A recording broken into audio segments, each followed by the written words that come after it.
Il y avait dans la communauté de Isa, dans la communauté du prophète Jésus, alayhi salam, des hommes vertueux, des gens véridiques, des gens qui ont suivi la droiture dans leur obéissance à Allah lui seul.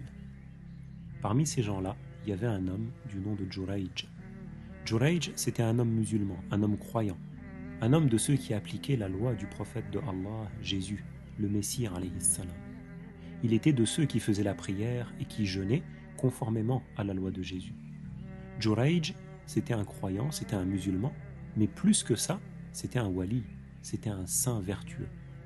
Il avait suivi Jésus d'une manière parfaite. Il avait accompli les devoirs, il avait évité les péchés, il avait appris la religion, il avait appris ce qui est interdit pour s'en éloigner, et il s'est attaché à accomplir des actes surérogatoires, des actes recommandés, et à se consacrer à l'adoration de Allah.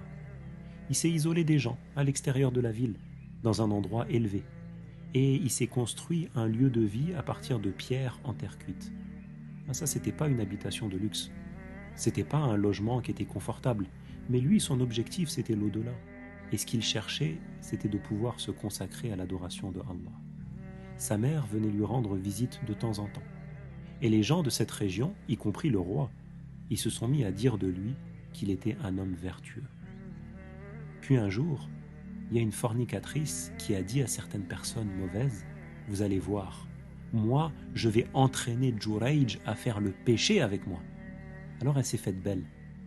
Elle s'est habillée, elle s'est parfumée et elle est sortie dans l'intention de le provoquer. Elle s'est tenue en bas de son habitation, face à lui, de sorte que lui il puisse la voir.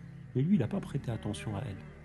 Et quand elle a vu son comportement, elle a perdu l'espoir de lui faire commettre un péché. Sauf que cette femme, en repartant sur son chemin, elle a rencontré un berger. Et elle a commis la fornication avec ce berger. Elle est tombée enceinte de ce berger. Et quand sa grossesse était visible, elle a commencé à dire mensongèrement que l'enfant qu'elle portait, c'était celui de Jurayj. Non seulement elle le disait durant sa grossesse, mais même après la naissance de l'enfant, elle prétendait que son père, c'était Jurayj. Les gens, quand ils ont entendu ça, ils sont partis avec des haches pour détruire l'endroit où vivait Jurayj.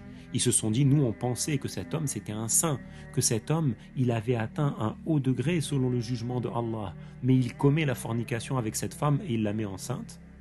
Ils l'ont attrapé, ils ont ligoté Jurayj et ils lui ont mis une corde au cou, puis ils l'ont traîné devant les gens pour l'humilier. Dans le même temps, ils ont détruit sa construction, là où il vivait, avec leurs haches. Alors Jurayj leur a dit, laissez-moi accomplir 2 rak'ah, laissez-moi faire une prière de 2 cycles. Alors, ils lui ont laissé. Ils lui ont laissé le temps de faire le wudu et ils lui ont donné le temps d'accomplir 2 rak'ah. Et après qu'il ait fait cette prière de 2 cycles, Jurayj, il s'est adressé au nouveau-né de cette femme menteuse. Il lui a dit, garçon, qui est ton père ? Et le nouveau-né a répondu, mon père, c'est le berger. Allah a fait prononcer le bébé pour innocenter Jurayj, pour innocenter ce saint vertueux.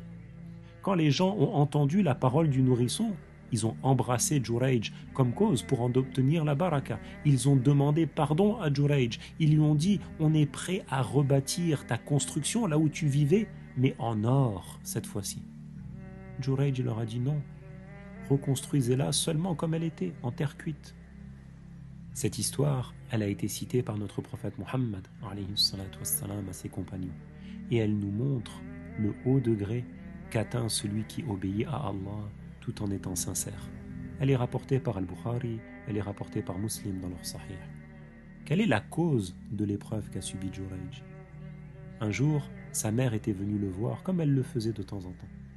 Et ce jour-là, elle s'était tenue en bas de sa construction et elle l'avait appelé.